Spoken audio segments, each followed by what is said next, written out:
खबरें जो आपको सीधे जोड़ती हैं हमसे, जिनका आपकी जिंदगी पर होता है सीधा असर। खबरों की वही तस्वीर, बिना बदले बिना डरे, जज्बा सच का लिए, सच दिखाते हैं। બીજું કોણ ભાઈ? અશોકભાઈ, અશોકભાઈ, મુકેશભાઈ, આપણા મંત્રી વન મંત્રી શ્રી મુકેશભાઈ પટેલ પણ આપણી વચ્ચે પધાર્યા છે। આજે આપણે સૌ સદભાગી છીએ।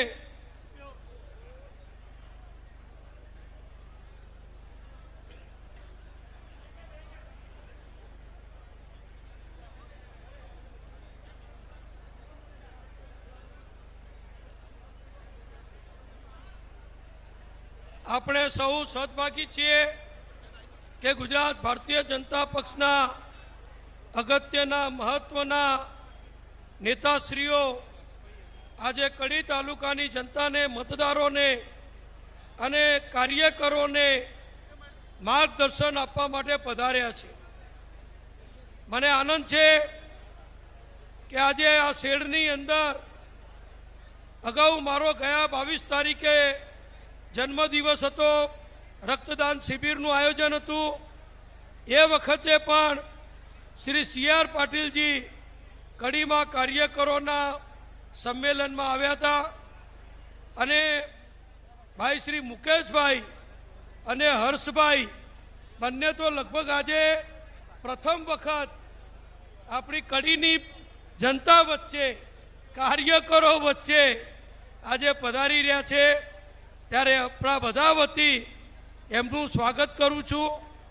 મારે વિશેષ કંઈ કહેવું નથી, પણ એટલું ચોક્કસ કહીશ કે જ્યાં માનવ મહેરામણ ઉમટ્યો છે એ બધો જ EVM મારફત કમરના નિશાન ઉપર પહોંચવાનો છે અને અનેક કાર્યકરો આજે ભારતીય જનતા પક્ષમાં નવા નવા જે જોડાઈ રહ્યા છે એ જ આપણને બતાવે છે કે આપણી કેન્દ્ર સરકાર માન્ય નરેન્દ્રભાઈની કે ગુજરાતની માન્ય આપણા ભૂપેન્દ્રભાઈની સરકાર પ્રત્યે લોકોને કેટલો પ્રેમ છે, કેટલો વિશ્વાસ છે અને પ્રજાનું જે સમર્થન છે એ આપણા ઉમેદવાર ભાઈ રાજેન્દ્રભાઈને જે પ્રાપ્ત થવાનું છે એ EVM મારફતે આપણે સૌ બતાવી આપીશું।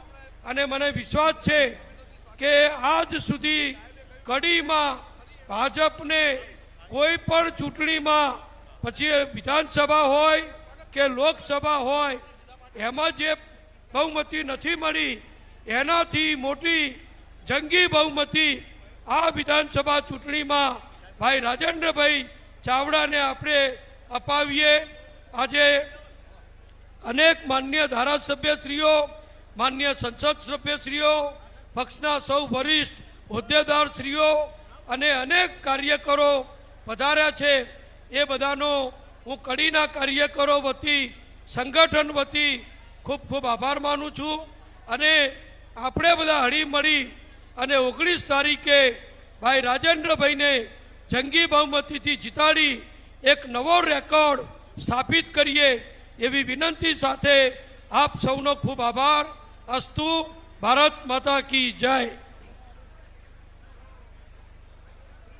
આજે કડીના આંગણે પ્રદેશ ભારતીય જનતા પાર્ટીના અધ્યક્ષ અને કેન્દ્રીય જળ સંપત્તિ મંત્રી શ્રી CR પાટીલ સાહેબ પધાર્યા છે। જોરદાર તાળીઓ સાથે આપને આવકારીએ છીએ। સાથે શ્રી હર્ષભાઈ સંઘવી સાહેબ, માન્ય મુકેશભાઈ પટેલ સાહેબ, મંત્રીશ્રીઓ અને માન્ય ધારાસભ્યશ્રીઓ ઉપસ્થિત છે। ત્યારે શબ્દોના ફૂલોથી મહેમાનોને આવકારવા માટે જિલ્લા ભારતીય જનતા પાર્ટી અધ્યક્ષ શ્રી ગિરીશભાઈ રાજગોર સાહેબને વિનંતી કરું છું।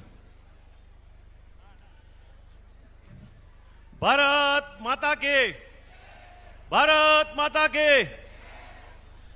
પેજ સમિતિના પ્રણેતા અને મારો જન્મ જીતવા માટે થયો છે તેવા જીવંત મંત્ર આપનારા આપણા પ્રદેશ પ્રમુખ, યશસ્વી અધ્યક્ષ, ભારત સરકારના જળશક્તિ મંત્રી માન્ય CR પાટીલ સાહેબ, આપણા સંગઠનના મંત્રી, આપણા મહામંત્રી, આપણા ઝોનના પ્રભારી, પ્રદેશના મહામંત્રી શ્રી રજનીભાઈ પટેલ, આપણા કેબિનેટ મંત્રી શ્રીમાન ઋષિકેશભાઈ પટેલ, આપણા ગુજરાતના ગૃહમંત્રી શ્રી હર્ષભાઈ સંઘવી, આપણા જિલ્લાના પ્રભારી મંત્રી શ્રીમાન જગદીશભાઈ વિશ્વકર્મા સાહેબ, મુકેશભાઈ પટેલ સાહેબ, આપણા બીજા મંત્રી શ્રી તથા આપણા અહીંના વતની અને આપણા સૌના વડીલ એવા નીતિનભાઈ પટેલ સાહેબ, સૌ સાંસદશ્રીઓ, સૌ પધારેલા ધારાસભ્યશ્રીઓ અને કડી ચૂંટણી માટે આપણે અનેરો જે ઉત્સાહ જોવાઈ રહ્યો છે આપને, તેવા એના કારણે ઓપરેશન સિંદૂર પછી આખી કડી વિધાનસભા સિંદૂરી લાગી રહી છે, ત્યારે આપણે સૌ અનેરા ઉત્સાહ સાથે સૌ કાર્યકર્તાઓ બની નાના મોટા સૌ જે રીતે મહેનત કરી રહ્યા છે તેમ તમામ લોકો અને ખૂબ મોટી લીડથી જીતાડવા માટે, ભારતીય જનતા પાર્ટીના કમળને જીતાડવા માટે અને આપણે કડીનું કમળ આપણે CR પાટીલ સાહેબ અને માન્ય ભૂપેન્દ્રભાઈ પટેલ સાહેબને આપણે આવનારી 19 તારીખે જંગી બહુમતીથી જીતાડીને અર્પણ કરીશું એવી હું આપ સૌને અહીંયા ખાતરી આપું છું અને આપ સૌનું સ્વાગત કરું છું, સ્વાગત કરું છું, સ્વાગત કરું છું. ભારત માતા કી. કડીના આંગણે રાજેન્દ્રભાઈને જીતાડવાના વિનંતી કરવા માટે પ્રદેશ અધ્યક્ષ શ્રી CR પાટીલ સાહેબ પધાર્યા છે. કડીનો ઉમંગ હતો માનનીય પાટીલ સાહેબને વિશિષ્ટ રીતે સન્માનિત કરવાનો, પણ પાટીલ સાહેબે આપ સૌને એક વિનંતી કરી છે કે રાજેન્દ્રભાઈને તમે જંગી બહુમતીથી જીતાડીને મોકલશો ત્યારે હું આપ બધાનું સન્માન સ્વીકારવા માટે આવીશ.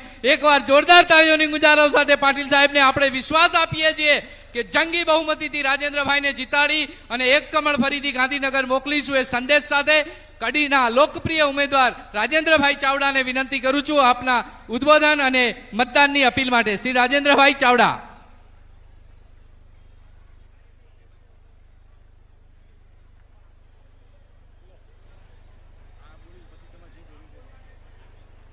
ભારત માતા કી વંદે.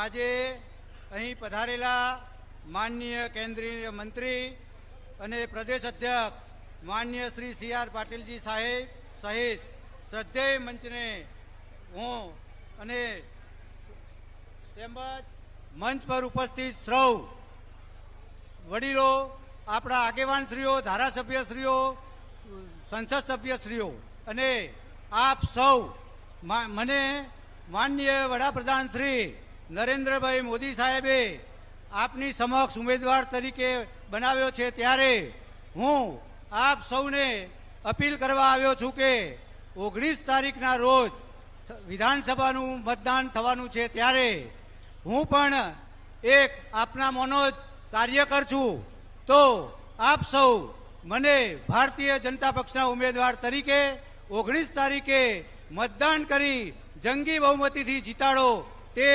આશા અને અપેક્ષા રાખું છું. ભારત માતા કી જય. વંદે માતરમ. ખૂબ ખૂબ આભાર રાજેન્દ્રભાઈ આપનો.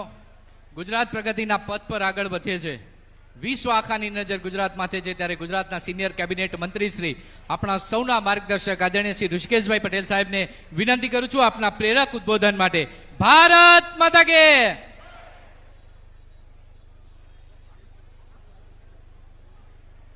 જય શ્રી રામ. જય જય શ્રી રામ.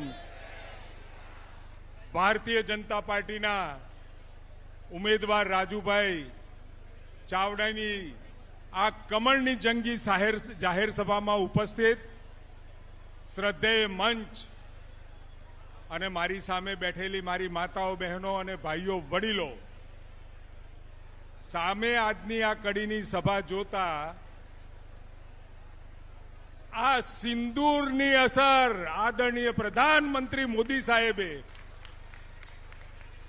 જે રીતે પાકિસ્તાન ઉપર બરાબરનો બદલો લઈ સ્વાભિમાનની રક્ષા કરી, સિંદૂરની રક્ષા કરવા માટેનું જે સંકલ્પ પ્રતિબદ્ધ કર્યો છે અને આ વિકાસની યાત્રા આદરણીય પ્રધાનમંત્રી મોદી સાહેબ 2001ની સાલથી ગુજરાતમાં મુખ્યમંત્રી બન્યા ત્યારથી તમામ સમાજને સાથે લઈને ચાલવાની નીતિ, જાતિવાદ નહીં, જ્ઞાતિવાદ નહીં, કેવળ વિકાસવાદ લઈ ઘર સુધી પાણી પહોંચાડવાનું, ઘર સુધી 24 કલાક